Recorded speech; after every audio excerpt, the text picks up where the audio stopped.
Okay, and welcome to the very first review of a WWE pay-per-view for the Bald Man Review and Podcast. We're going to be going over this month's pay-per-view, which is Money in the Bank, and it's live in Las Vegas, Nevada. First off, for the pre-show, we're going to have Gold Dust and R-Truth and Fandango and Tyler Breeze on the kickoff show. Not too excited about this one. Don't really care about either one. I think the Golden Truth and Fandango or Fambrinzo or whatever they're called. Not a big fan of either of those. I think it's just an embarrassment. I think it's a rib to the wrestlers and the fans. I just don't get it. I don't like it. And we'll move on from there. Next, we have the Dudley Boys and the Lucha Dragons, which they just announced 2 days ago. It's oh, we better throw these guys on the card. They are two main players, and one was just a U.S. champion, and the other two are Hall of Fame, future Hall of Famers.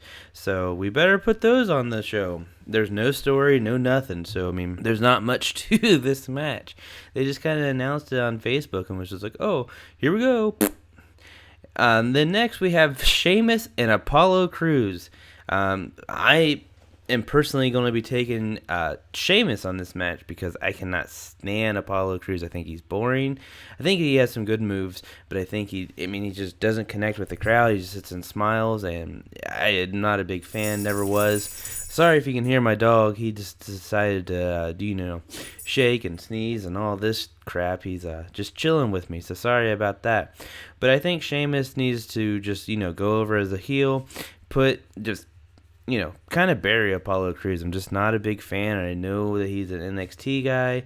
I just don't get him. He's just not my cup of tea, and I'm sure he has fans out there, but it's just not me. Next off, we have another match between Dolph Ziggler and Baron Corbin. Oh boy, how exciting is this? Something we've never seen before. Dolph Ziggler and Baron Corbin. Hopefully that this match they said this is going to be the last match. Let's just pray to God that's accurate, because I am tired of seeing Dolph Ziggler and Baron Corbin.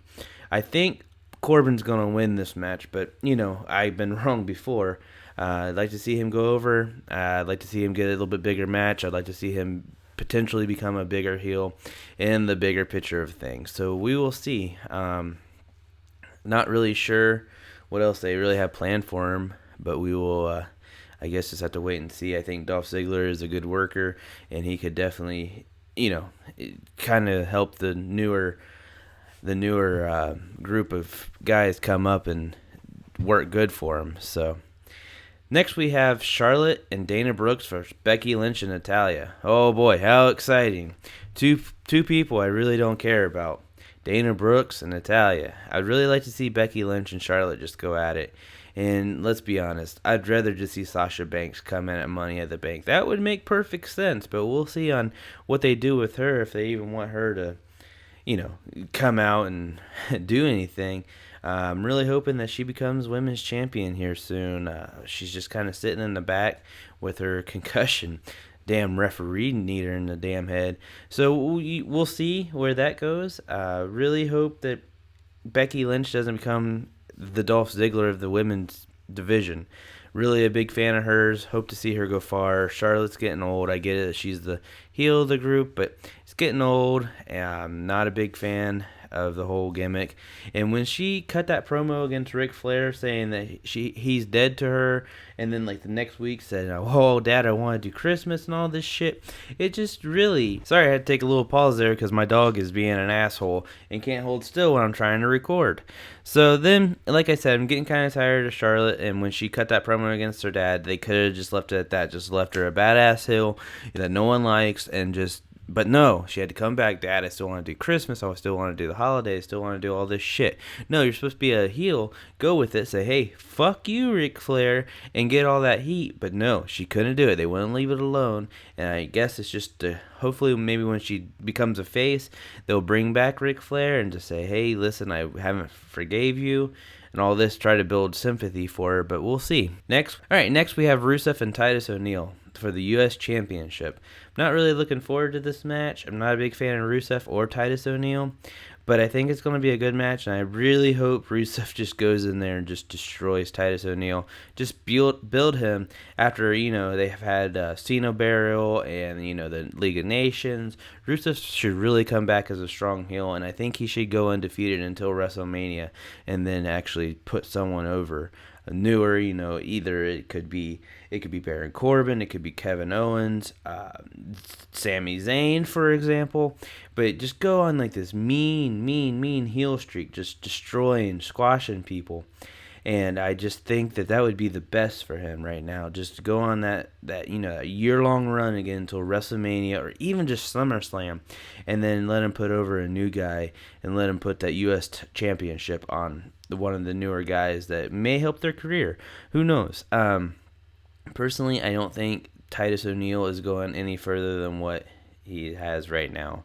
I think he's just kind of boring in the ring. I mean, I know the crowd really gets behind him. I know the kids get behind him. Just let's see where he goes, and I really like to see Rusev just absolutely whip his ass. Now we have the New Day, Luke Gallows, and Carl Anderson versus Enzo Amore and Big Cass versus the Von Villains in a 4-way for the WWE Tag Team Championship. I'm really rooting for Enzo and Big Cass in this one. I'd really like to see the championships on him. Like to see New Day go after him with the championship. Have Enzo and Big E and all of them go mic to mic. I think that would be hysterical. Enzo is one of the best guys on the mic right now, and of course you have Big Cass. You could team those two up and go Enzo and Big Cass versus the New Day. I think that could be. Those are the two best gimmicks they have going on right now in the WWE. I'd really like to see them go head to head. Luke Gallows and Carl Anderson. They buried them already, so I really don't care. Von Villains, I can't stand those guys. I think they're annoying on the mic. I think they're good workers in the ring. I just think they're being great heels. I just cannot stand them on the mic.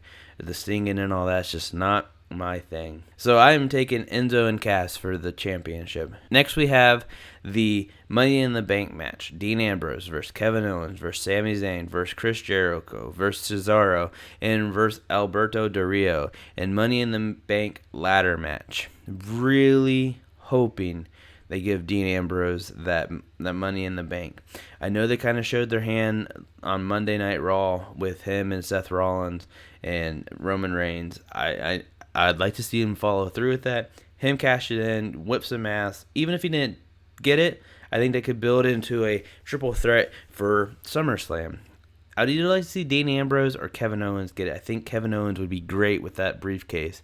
Getting it and running with it, his mic skills are just off the fucking charts. And I don't understand why they wouldn't want him to run with it. If Dean Ambrose doesn't get it, Kevin Owens would be my second pick. Don't really want to see Sami Zayn with it. I'd like to see him go after, the IC title again or the US title, like I said before. I think that he's a good worker. I think he's over with the fans. I just don't see him running after the WWE Championship with that briefcase. If so, I think it's just going to be a squash. I mean, really, they built him as the underdog for a reason, and I just don't see the underdog, as they call him, going against a new face of the company. I just don't see it. I don't understand it. It just wouldn't make sense. Chris Jericho, I think he's just going to keep going with Dean Ambrose. I really do.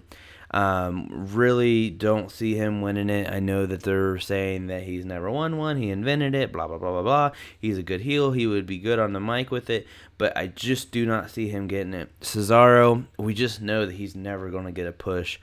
I think, honestly, I know I'm going to catch hell for this, but I think Cesaro is boring in the ring. He's got the uppercuts. He's got the swing. He does some things that kind of I'm like, oh, that was really cool. But other than that, I just don't like his gimmick. I don't like his personality. I just think he's boring to watch. I'm sorry. Then we have Alberto Del Rio. I really like him. He's a strong heel, but I do not see him winning the Money in the Bank. The only reason I think they would let him win is a shock factor like they did for Sheamus last year. But I think he's really the oddball. I mean, if you think about it, we had Kevin Owens, Sami Zayn go at it, Dean Ambrose, Chris Jericho. Cesaro was just kind of thrown in there because, he came back and all that. Alberto Del Rio, once again, was in the League of Nations. He needs kind of a push, but yet I think he's just one of those guys that could go with or without it. So I think Dean Ambrose or Kevin Owens would benefit the most for having this briefcase. And if Dean Ambrose wins it, I would really like to see him go NWO on it and just start spray painting it, like the DA on there, something on there. I think that would be sweet. But rooting for Dean Ambrose. Think Dean Ambrose is going to win it. If not, second pick would be Kevin Owens.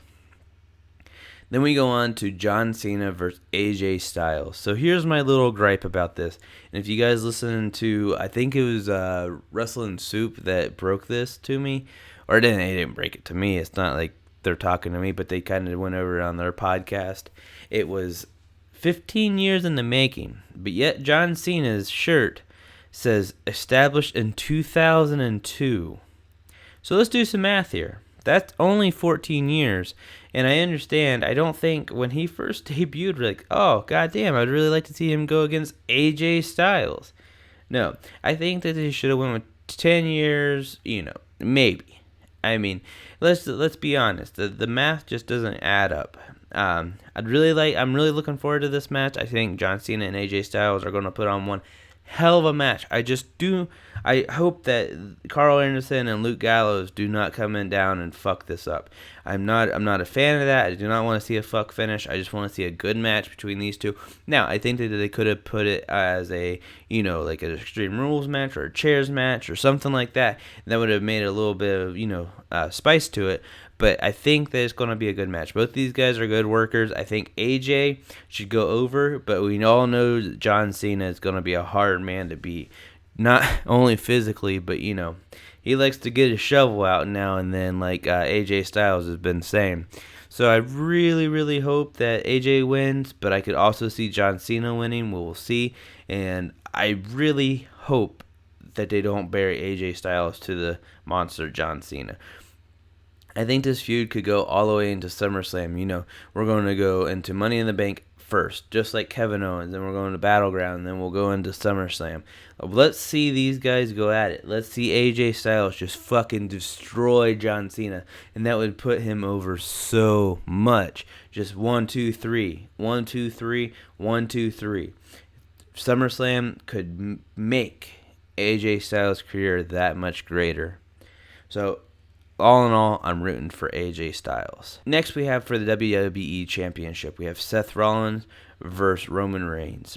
Really rooting for Seth Rollins. I'm getting tired of Roman Reigns. I don't think he ever defends the title. I think he's boring to watch. He has a couple moves. I think he's a good guy. I think he has potential, but I think he needs to be lower on the card. I don't know why they keep pushing this guy. I mean, I get it. Vince has a hard-on for him, but we'll see where it goes. I'd really like to see Seth Rollins take it. I'd really like to see him win it. I'd like to see him rub it in the face. I think he's a good heel. I think he's a good worker. I'm really rooting for Seth Rollins in this one. But that also brings up the point. If Dean Ambrose wins the Money in the Bank, I would also like to see him cash in. Shield 3-way match right then and there. Whip some ass. Put Roman Reigns into a dirty deeds.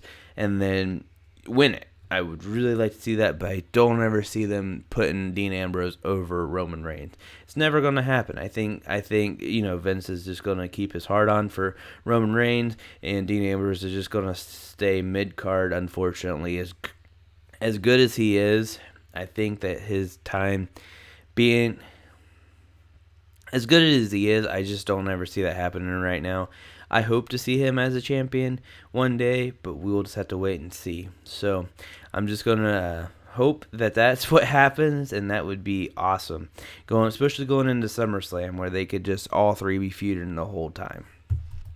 So, once again, thanks for watching the Bald Man Review and Podcast. This is my very first WWE review. I also have a Dollar Shave Club review. If you guys would like to watch that, see if you guys want to sign up, I have a code down in the description of that video. Big WWE fan, would really like to start doing reviews, maybe of Raw or just the pay-per-views. Let me know what you guys think down in the comments below. If you guys want to hear more, see more, whatever, just let me know and we can get this thing going. Thanks a lot for listening. Push subscribe for more. Leave a comment if you liked it. Even if you didn't like it, say what I could do better, what I could do, slower, or if you want to hear more, just let me know. I'm looking for feedback, good, bad, positive, ugly, whatever. Just leave me feedback so I can make this show as good as I possibly can. Thanks for listening. Bald Man, done.